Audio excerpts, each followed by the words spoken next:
At last, slowly, afraid he would find nothing, Douglas opened one eye. And everything, absolutely everything was there.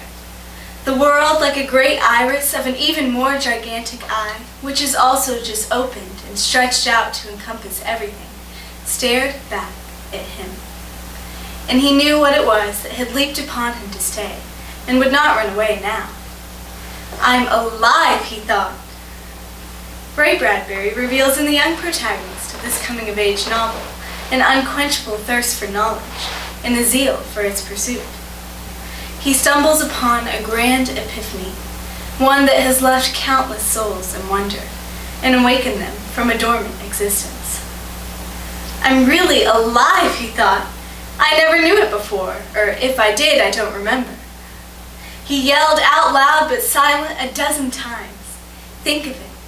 Think of it. 12 years old, and only now, discovering this rare timepiece, this clock gold bright and guaranteed to run 70, left under a tree and found while wrestling. And how did Douglas Spaulding come across such a simple yet profound revelation? While wandering through the woods on a summer morning, and wrestling with his brother in the shade of a tree. His hands reach eagerly for plums, apples, and pears, and grasp instead the miracle of their existence. Throughout the course of Dandelion Wine, Douglas discovered such truths not just in spite of his childish ways, but often because of them. Who else can look at the world with such fresh eyes but one who has only seen 12 summers come and go? Who can so openly take pleasure in its beauty, but one who has never known its pain? Bradbury's nostalgic look at childhood reminds us all of what there is to gain from the retention of a youthful spirit, even as one navigates maturity's course. Before we do, however, we must establish what a youthful spirit is, and what it means to carry it into maturity. Youthfulness of the body is fleeting, and as one grows older, newfound responsibilities make it unsuitable for him to retain an immature mind. But the fervor with which we seek the truth remains our decision to make. One of the key elements in retaining a youthful spirit is to seek truth relentlessly and question everything, not from a position of doubt, but rather with a desire to learn. It means having faith that this pursuit will yield the knowledge of the world's mysteries, and that no good thing will be withheld from those who seek it. The other half of retaining a youthful spirit consists in taking pleasure in what is good and lovely and edifying to the soul, casting aside any disappointment or resentment that threaten to disturb its peace.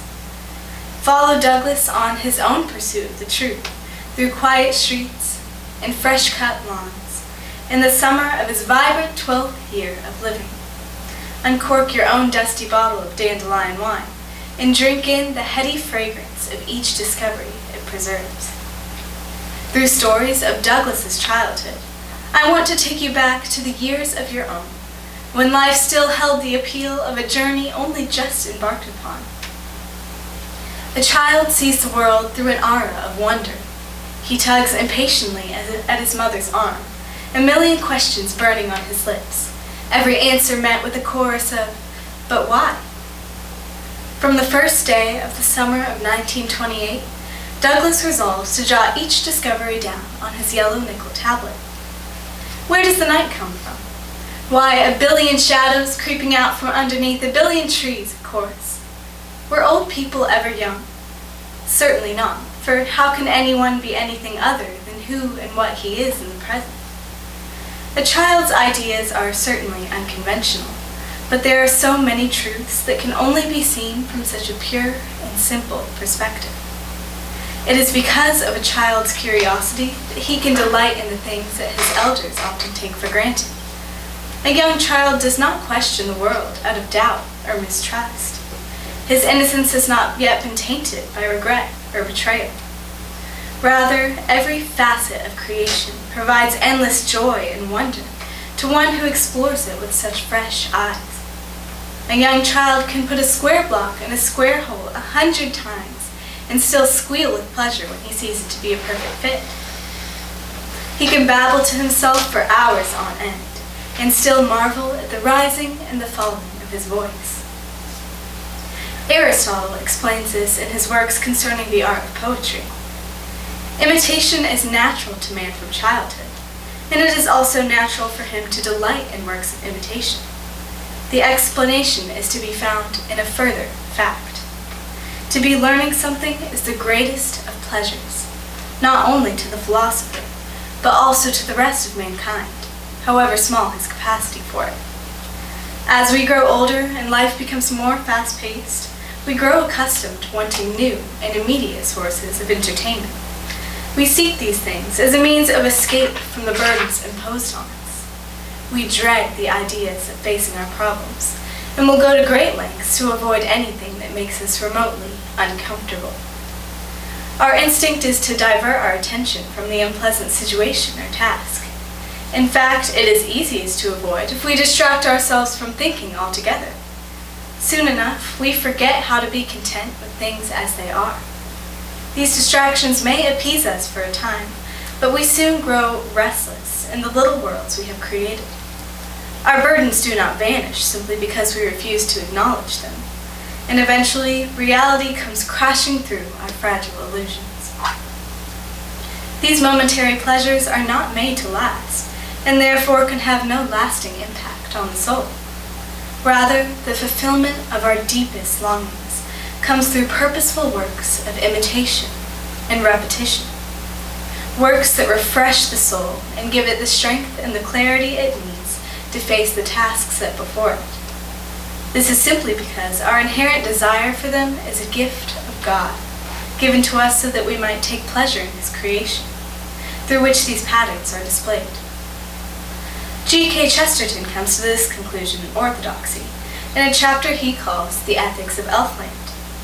He realizes that a child's love for repetition comes not from an absence of life and creativity, but from an overabundance of it.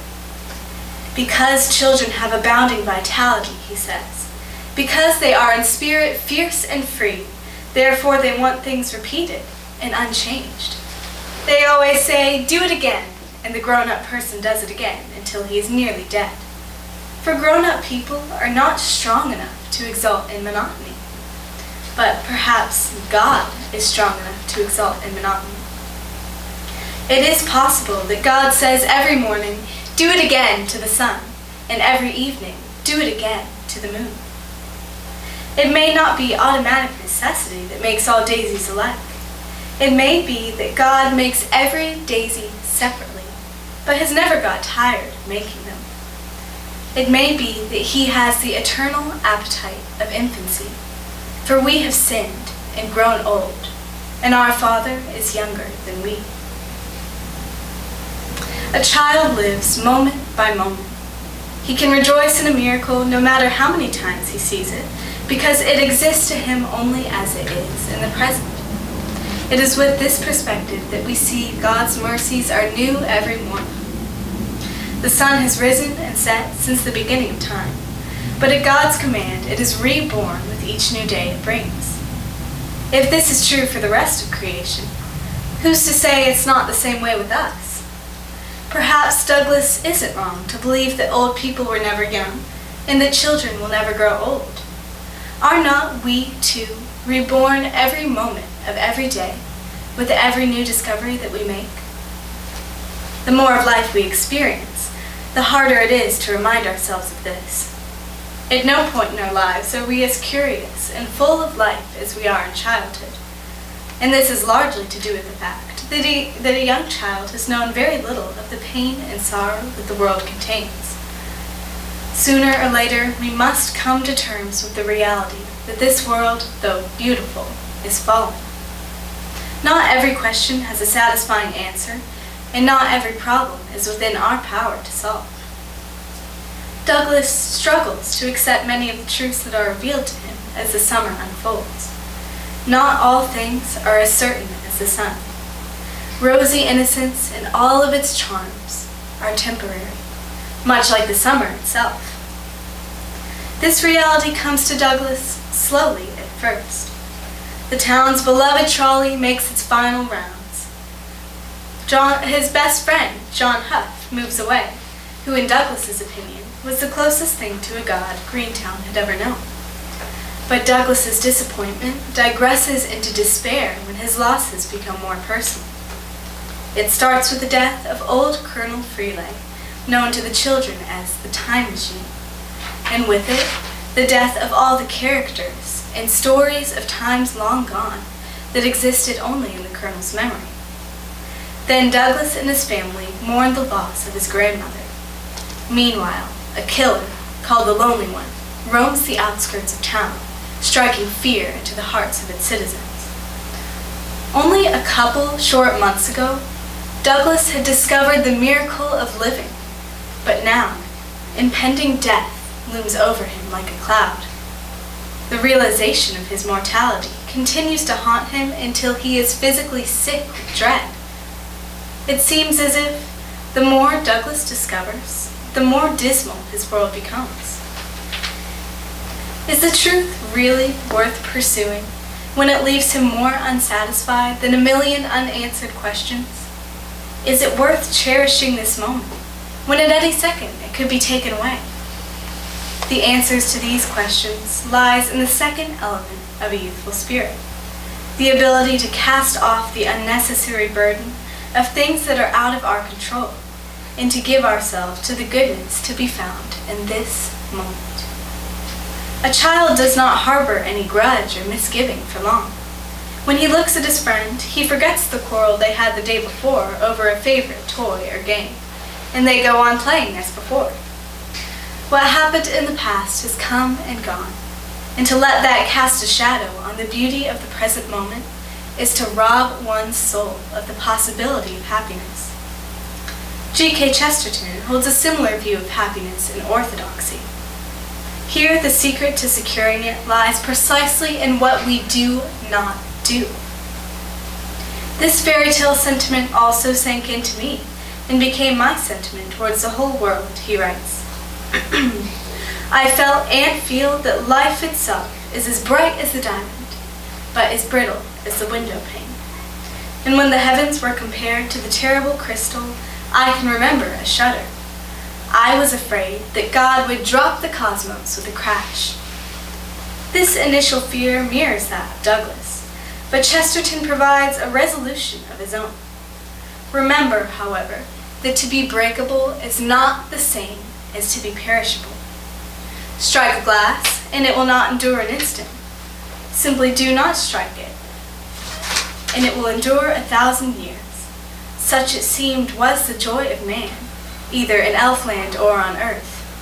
The happiness depended on not doing something which you could at any moment do, and which very often it was not obvious why you should not do. In the same way as glass, our happiness can endure forever, so long as we simply do not smash it with the fear of what cannot be altered or has not yet come to pass. We will soon weary ourselves trying to play God and resist his plan for our lives.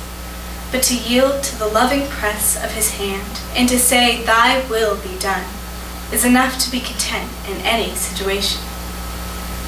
Douglas had been clinging so desperately to a summer that was fading and was meant to fade, that the strain became more than he could bear.